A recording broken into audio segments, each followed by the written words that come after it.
Welcome to the Morning Wood. I'm your host, John Heiss. I'm joined, as always, by my friend, the great Matt Modi. What's up, Matt? How you doing, buddy?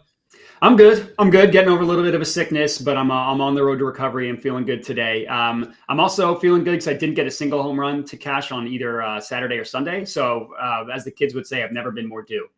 Nice. I had a really good weekend, so we kind of offset each other. That was good.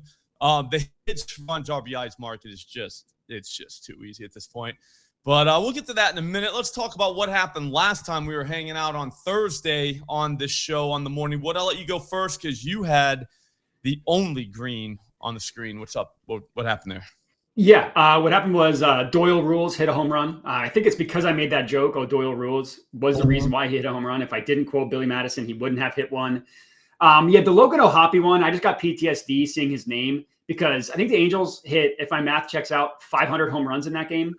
They had one guy hit 2 home runs in the same inning. Mm-hmm. Trout hit 2. They had 3 guys hit 2.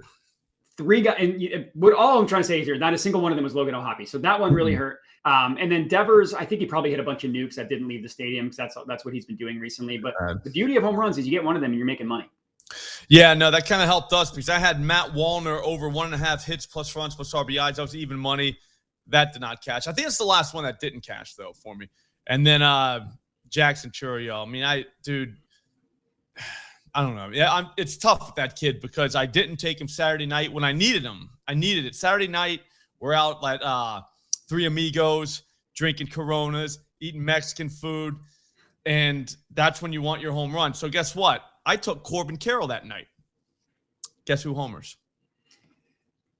Jackson Chourio. That's him. I was waiting. I was like, yeah. I don't know if you were.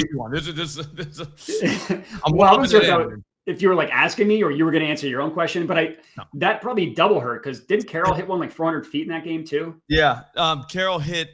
I have no idea how that stayed in because I didn't know it that night, thank God, but it went like 411. Yeah, it's crazy. Like, how does that stay? Like, where would you hit that it wouldn't clear a fence? But it is what it is. Cal Raleigh saved the entire night that night. But that has nothing to do with the show, so I think we should probably move on. I'm gonna let you go first. You have all dingers? Oh yeah. Okay. All right. I got a hits, runs, RBIs. I might do a dinger. Go ahead. Sure. Yeah. So I'm gonna go with Bobby Witt Jr. to hit a home run plus 440 odds at FanDuel. It's actually plus 450 now, so you can get even a better price than what I got. But this is going to be what I like to call an all-you-can-dong buffet. Cookie Carrasco is pitching for the Royals, and that guy basically is a pitching machine, meaning a machine that you use to have people take batting practice off of. You know what I mean? Like, not like he's a machine in that he's so good. He's a machine in that, like, it's there for you to hit the crap out of the baseball. Not good. Yeah, not good. Yeah. Through 2 starts this year, home run per 9 of 3.09, which is terrible, allowing a barrel rate of 20.5%, which is terrible. And he's been a dong guy for like 5 years now. Like, this is nothing new with Cookie Carrasco. And then Bobby Witt Jr., like I said, I was debating like 4 different Royals. It could be Bobby Witt. It could be a couple guys that you're probably going to mention, so I won't steal them. What landed me on Bobby Witt Jr. is 2 sources that I look at that price their own odds for home runs are both super high on Bobby. I'm obviously like pricing home runs is kind of just like taking a shot in the dark. So you don't want to put too much emphasis on that. But if it's both of them that are super high on him, I like that. Bobby's only got 1 home run on the year, but he is hitting the ball pretty hard. He's not crushing it, but he's got a decent hard hit rate. Only 1 hard hit the last 2 games, but the 2 games prior to that, he had a combined 5, and he had 1 flyout that traveled 390 feet. And over the last week in general, 7 combined hard hit, line drive, plus fly balls. So he is hitting the ball hard. And when you're in a rut, that's why you need Cookie Carrasco in your life. So I think Bobby Witt's going yard. I like it. I do have something from that game. We'll go to a different game, though. Let's go with Pete Alonso plus 400 to hit a home run. Now, he's got Joe Ryan for the Twins. Joe Ryan is a turkey tosser. All right, he is. Like, he does give up the long ball. He will challenge guys with that 4-seamer. But the thing is with Pete is if you see plus 4 by his name, anything over really in the 3s, you kind of got to take it if the guy's a fastball pitcher because he's demolishing the 4-seam fastball this season. We're talking like an 80% barrel rate. That's not going to hold up, obviously. But at the same time, he can hit the sweeper too, which is kind of, Ryan's arsenal. So I think you got to take him. I thought it was Nimmo, and I know it still might be Nimmo. Don't get me wrong. It's probably him, but I think it's definitely Pete. It's definitely Pete. I'm not betting it, so he'll probably hit one. Like I've just been circling the wagon with Pete Alonso. I didn't bet him Friday. That's the one game he did hit a home run. So I'm just kind of on a no Pete Alonso diet for a little bit, just unhealthy relationship, which means that he's going to hit one. Yeah. Correct. I'm going to go with the next guy. He might have the best name in Major League Baseball, Dylan Dingler, aka Dirk Diggler, to hit a home run. He's in the millie today. I mean, it's because you know what you're doing. This might be my favorite play of the day. If I was like ranking them, this might be number one. I just go in terms of odds. But so my friend Dirk Diggler, he did not play on Saturday, but he played Friday and he played Sunday. In both of those games, he had 3 hard hits in each of those games. So 6 combined. That's just 3 + 3 is how that works. What I love about backing him today is yesterday, as I mentioned, he had 3 hard hits. All 3 of them were put in the air. He had a 389-foot flyout. I mean, that's got a clear fence. He had another flyout that had a little too high of a launch angle, but was 98.7 miles per hour off the bat. And then the third one had a good launch angle, but was 95.9. So still considered a hard hit. It's not quite hit hard enough.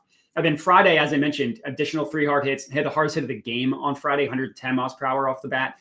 Going up against Tyler Alexander. Tyler Alexander is a home run guy. He's been good this year at not allowing home runs. I think he's allowed 1 in 2 or 3 starts, but prior to this year, he's been a home run guy. And you look at his barrel rate, 9.4% is very bad. And the launch angle, he just allows guys to put the ball in the air. I mean, 24.1 degree launch angle is terrible for a home run. So Dylan Dingler, aka Dirk Diggler, is absolutely going yard. That's plus 600 FanDuel. I like that. I like that kid. That kid like hits the shit out of the ball. He's kind of like a beer league softball hitter, where I mean everything's in the air and he's trying to hit it over the fence. So I like it. I'm gonna go Michael Garcia. Pretty sure that's how you say his name. Over 1.5 hits plus runs plus RBIs. That's minus 105 at ESPN Bet. But you can get even money at BetMGM right now. The problem is I can bet $1.47 at BetMGM, so I just have to eat that nickel over at ESPN Bet. But here's the thing: this is cashing. They finally moved this dude up to the top of the order the other day.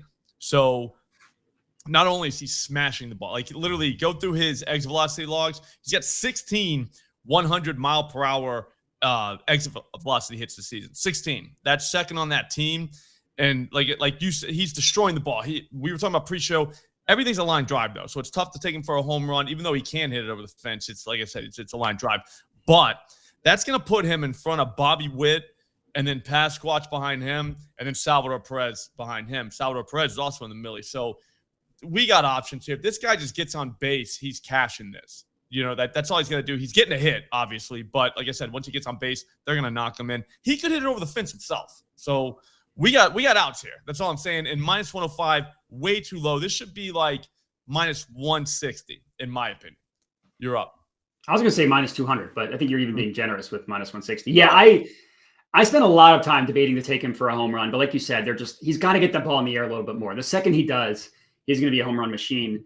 All right, my last one, I'm going to go with Jonathan Aranda to hit a home run, plus 630 odds at FanDuel. This is another kind of Pete Alonso type situation where I bet him on Friday to hit a home run. He didn't hit one. Saturday. He hit one Saturday. And not only that, but I think he had 3 hard hits on Saturday. He had 3 hard hits on Thursday. Bet him in the middle of when he didn't do anything at the plate. But what I like the fact is he didn't start yesterday. He came in, he pinch hit, and his only at bat, he sent that ball 111 miles per hour off the bat. Just didn't have the launch angle, but that was the second hardest hit of the game. And again, that was the only time he even saw the plate. He still hit the crap out of it. I've talked about this all year, but lefties in Tampa Bay, lefties at Yankee Stadium, you want to target them. They got that super short right field. And the pitcher is going up against Tanner Houck, I think is how you pronounce that. Correct me if I'm wrong. He's been good. Like the last 2 years, he was good. He's been getting rocked this year. He's allowed 3 home runs through 3 starts this year. All 3 of those were to lefties. He did pitch well in his last starts. Maybe he's coming out of it. But the matchup in terms of pitch mix favors him. He throws that slider like 40% of the time. Aranda smokes sliders from right-handed pitchers. So 630 for him. I think it moved to 680. I'm getting negative CLV a decent amount today, which is fine. Dingers, I don't really care that much about the negative CLV. Yeah. But anyways, Jonathan Randa plus 630 to hit a home run is what I got. So that's what we'll track. Nice. All right, that's gonna do it. I'm pretty sure we just went 5-0. If we did, that would be a hell of a parlay. So if we hit that, somebody show me what your ticket looked like. So I would love to see that. Go over to Jedi Modi on YouTube. Subscribe to that channel. More of what Matt does. It's ridiculous. All the videos he's got going on over there. I'm Slop Rules. This is my channel. Hit subscribe right now. Get the notifications on because we're going live today at 3 with Matty Chucks. We're going to go through Profit X. And then at 4, we're going to use the Odd Shopper tools with Aton. And it's going to be amazing. So you don't want to miss any of that. So get subscribed. Get the notifications on. We will see you tomorrow. Thanks for watching.